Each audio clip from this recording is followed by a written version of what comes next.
Muy bien. Hasta ahí hemos terminado entonces la parte de pulmones, ¿correcto? Bien, mediastino.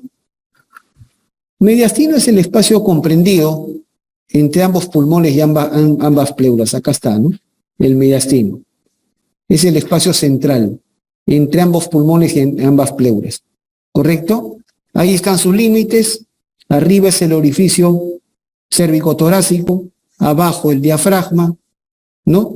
Adelante estará el esternón con los cartílagos costales, atrás estarán las vértebras torácicas, ¿no? Y a los lados están pues los pulmones y las pleuras, claramente, ¿ok? ¿Cómo se divide? Ahí está, ¿no? El orificio cérvico-torácico, ¿no? Y abajo ahí está el diafragma, ¿no? Claramente. Muy bien. ¿Cómo se va? Esos son los límites del mediastino que he mencionado. ¿Cómo se va a dividir? ¿Cómo se va a dividir el mediastino? La primera forma de dividir al mediastino es trazando un plano transversal, un plano horizontal, que va de dónde a dónde. ¿Se acuerdan el ángulo de Lewis? El ángulo de Lewis, el ángulo esternal, que estaba entre el manubrio y el cuerpo del esternón. Si yo trazo ese plano horizontal, atrás caigo ¿en qué vértebra? Les había dicho, caigo en el borde inferior de la vértebra T4. Entonces, si yo trazo un plano horizontal que va del ángulo de Lewis al borde inferior de la vértebra T4, entonces el mediastino queda dividido en dos. Lo que está por encima de dicho plano es mediastino superior y lo que está por debajo, mediastino inferior. ¿Quedó claro? Bastante simple. Pero ahora viene otro detalle. El mediastino superior queda único, queda como un solo mediastino superior. Pero el mediastino inferior va a estar dividido. En primer lugar, ¿cuál es el órgano más voluminoso, más grande que ocupa el mediastino inferior? El corazón, ¿verdad? Pero el corazón no está desnudo. El corazón está envuelto ¿por quién? Por el pericardio, efectivamente. Entonces yo voy a observar acá al saco pericárdico envolviendo al corazón, ¿correcto? Voy a ver al saco pericárdico envolviendo al corazón. Entonces, si yo tengo el saco pericárdico, digo, por delante de la cara anterior del pericardio, esta zona se llama mediastino anterior. Entre la cara anterior y posterior del pericardio, esta zona se llama mediastino medio. Y por detrás del pericardio, eso es el mediastino posterior. O sea, que el mediastino inferior va a quedar subdividido en mediastino anterior, medio y posterior. Esos son partes del mediastino inferior, ¿ok? Bastante simple. Perfecto, ahí está. Mediastino anterior, mediastino medio, mediastino posterior. Perfecto. Bien, y el resto es el contenido, que básicamente es un juego de memoria, pero para no hacerlo tan árido, he querido ordenarlo de la siguiente manera. Ahí está. Miren, a ver. Voy a retroceder un segundo acá la imagen. Este es el concepto que quiero que tengan, que no deben olvidar. Tenemos un mediastino superior y todo esto el mediastino inferior, ¿correcto? Pero el mediastino inferior queda subdividido en anterior, medio y posterior, ¿verdad? ¿Se entiende? Muy bien. ¿Cómo ordeno los elementos del mediastino? Porque a veces los ponen así como una lista de memoria y la verdad que es bastante desagradable así. ¿Cómo trato de ordenarlos? En primer lugar, quiero que quede claro que hay elementos que van a ocupar más de un mediastino. ¿Me dejo entender? O sea, no están exclusivamente en un mediastino. Pueden ocupar dos mediastinos. ¿Me dejo entender? Muy bien. En ese sentido, voy a ver elementos que ocupan mediastino superior con mediastino anterior. ¿Me dejo entender? Voy a ver elementos que ocupan mediastino superior con mediastino medio. Y voy a ver elementos que ocupan mediastino superior con mediastino posterior. ¿Está claro? ¿Se entiende? O sea, hay elementos que ocupan superior con anterior, superior con medio, superior con posterior. ¿Está claro? Y por supuesto, también hay elementos que están exclusivamente en un mediastino, son pequeñitos. Y por lo tanto, hay elementos que son exclusivos del mediastino superior. Hay elementos que son exclusivos del mediastino anterior, o del mediastino medio, o del mediastino posterior. ¿Quedó claro? Sumamente sencillo. Entonces, en ese sentido, le he puesto acá. El mediastino, elementos comunes entre el mediastino superior y anterior. ¿Correcto? Ahí tenemos el timo, que acá lo vemos. Acá está el timo, que está presente solamente en la infancia, en los niños. El timo ocupa mediastino superior y anterior. ¿Correcto? ¿Quién más? ¿Se acuerdan la arteria mamaria interna? Que vimos casi al comienzo. La arteria mamaria interna baja por mediastino superior y anterior. Las venas también. Nada más. Luego, elementos exclusivos del mediastino anterior. Abajo, solamente mediastino anterior. Vamos a tener, bueno, acá se va a meter los dos bordes de la pleura acá, dos bordes de la pleura, que son los llamados recesos pleurales costomediastinos. Luego vamos a tener el músculo transverso del tórax, que está pegado detrás del esternón, o triangular esternón, y los ligamentos externo-pericárdicos, que van del esternón al pericardio. Esos son elementos exclusivos del mediastino anterior. Ahí está. Acá están los bordes de la pleura, los recesos costomediastínicos, ¿correcto? Aquí está el músculo transverso del tórax o triangular del esternón. Acá están los vasos mamarios, que ya los hemos visto. Perfecto. Bien, ahora, elementos comunes del mediastino superior con mediastino medio, o sea, que ocupan los dos, superior con medio. Tenemos los famosos nervios frénicos. Los nervios frénicos están bajando desde el cuello hasta el diafragma. Por lo tanto, en su camino pasan por el mediastino superior y el mediastino medio. ¿Correcto? Los nervios frénicos no están solteros, tienen su pareja. ¿Cuál es la arteria que acompaña al nervio frénico? Ahí está, la arteria pericardiofrénica. Yo siempre digo, ella es la pareja del nervio frénico. O sea, el frénico no va solo, el frénico va con una arteria y una vena. O sea, que el frénico tiene su pareja. Es la arteria pericardiofrénica.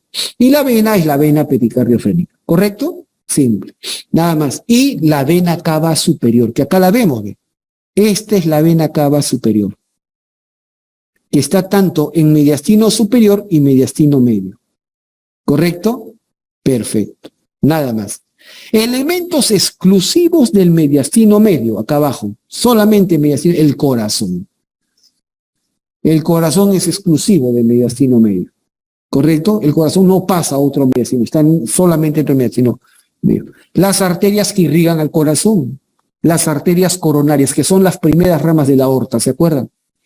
Las venas cardíacas, la primera porción de la aorta ascendente, ¿se acuerdan? La primera porción y el tronco pulmonar. Todos ellos son exclusivos de mediastino medio. Ahí está. Aquí vemos a los frénicos, ¿ven? Se ven muy bonitos a los frénicos acá, que van junto con la arteria pericardiofrénica y la vena. Aquí está la vena cava superior. Aquí adentro está la primera porción de la aorta y acá adentro está el tronco pulmonar. Ahí está, ¿ve? Se abrió pericardio, acá está la primera porción de la aorta, acá está tronco pulmonar. ¿Ok? Muy bien. Sí, perfecto. Y por último, elementos exclusivos del mediastino superior, que solamente están en mediastino superior, que no pasan a otro mediastino. ¿Me dejo entender? Y ahí está toda esa lista. Lo primero que vamos a ver acá, cuando uno retira el timo, ¿se acuerdan el timo? El timo está en mediastino superior y anterior, ¿verdad? Cuando uno retira el timo, detrás del timo encuentra dos troncos venosos. Dos troncos venosos. ¿Cómo se llaman? Troncos venosos brachiocefálicos. Ahí está escrito. Los troncos venosos brachiocefálicos. El derecho y el izquierdo. Los troncos venosos brachiocefálicos. Derecho e izquierdo. Son los dos troncos venosos que encontramos detrás del timo. ¿Correcto? Tronco venoso. ¿Cómo nace?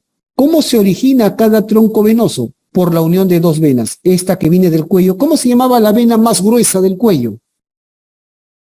que está cubierta por dentro del esternocleidomastoideo. La vena yugular interna. La vena yugular interna. ¿Correcto? Esta vena yugular interna baja y ¿con quién se une? Con la vena subclavia. Con la vena subclavia. Al unirse, la yugular interna viene bajando, trae sangre del cráneo, viene bajando. La subclavia viene de regreso del miembro superior. Entonces, en ese orden van. La vena yugular interna y la vena subclavia convergen, se juntan y van a formar el respectivo tronco venoso bracteocefálico. ¿Correcto? Una preguntita. ¿Cómo se llamaba la primera rama del callado aórtico?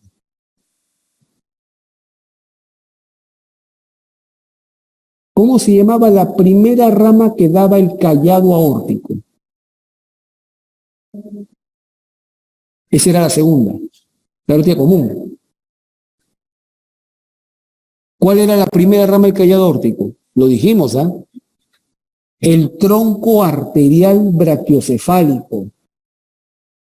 El tronco arterial bracteocefálico. Y yo insistí en decir que no se debe llamar tronco bracteocefálico derecho, porque no existe un tronco arterial bracteocefálico izquierdo.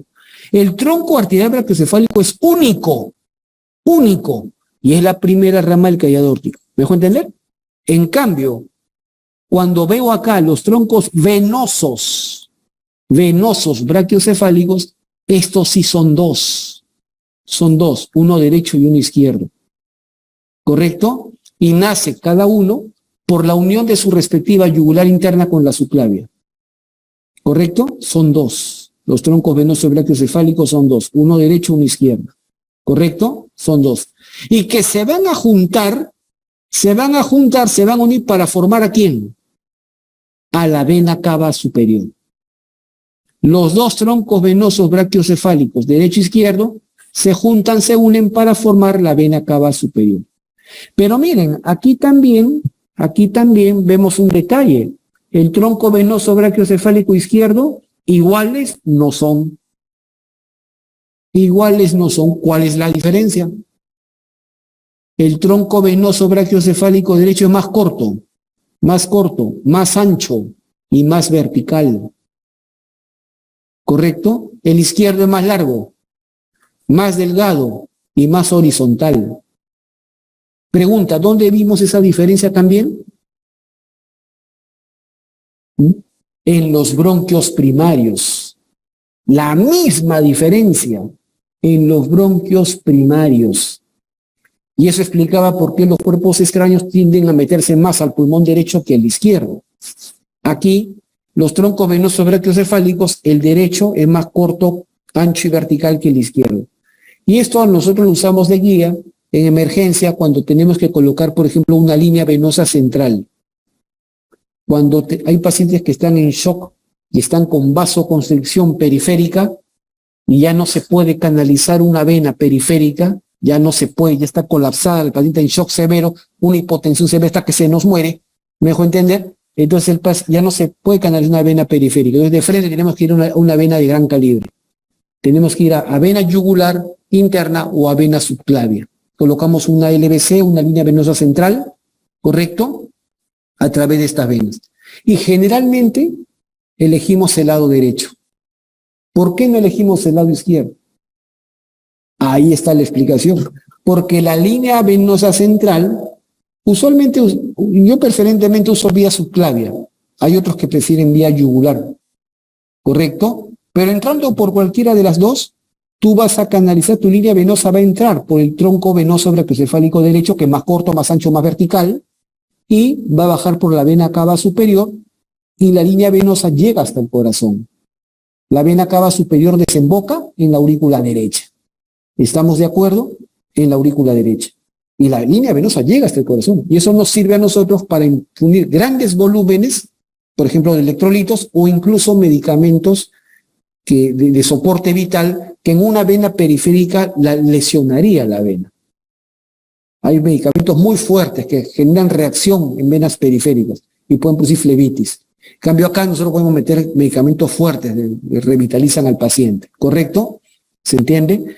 Entonces, y llegamos hasta el corazón. Entonces ya sabes, si quieres llegar al corazón de alguien, usa una línea venosa central. Esa es la forma auténtica de llegar al corazón de nuestros pacientes. ¿Estamos de acuerdo? El resto es palabreo. Muy bien. Entonces, acuérdate el lado derecho, la línea, el tronco venoso brachiocefálico derecho. ¿Correcto? Muy simple. Nada más. ¿Qué más tenemos? Bien, tenemos la aorta, la segunda porción, que es el callado, que ya sabemos sus ramas. El nervio laríngeo recurrente izquierdo, que nace del vago izquierdo, también está acá. El tronco arterial, las ramas, ¿no? Tronco arterial brachiocefálico, la arteria carótida común izquierda, la subclavia izquierda. Y la tráquea, ¿correcto? Bien. Elementos comunes de mediastino superior con mediastino posterior. El primero, esófago. ¿Y dónde va el esófago? ¿Quién lo acompaña? ¿Quién acompaña el esófago? Los vagos, los nervios vagos. El esófago es el que anda mal acompañado, con el rollo vagos. ¿Correcto? Donde va todo este plexo que ves acá, lo forman los vagos. Entonces, los troncos vagales. La vena ácigos, la cadena paravertebral simpática, ¿no? Que son dos, y el conducto torácico. Y elementos exclusivos del mediastino posterior, la tercera porción de la aorta descendente, las venas hemiácigos y los nervios espláncnicos, que son nervios simpáticos que salen de la cadena paravertebral o ganglionar simpática. ¿Ok? Bien, ahí lo vemos claramente, acá está el esófago, ¿ven? El esófago, y ahí están los vagos. Aquí arriba se ven vago derecho, vago izquierdo, pero aquí abajo forman el tronco vagal anterior, que sale principalmente del vago izquierdo, y atrás estará el tronco vagal posterior, que sale principalmente del vago derecho.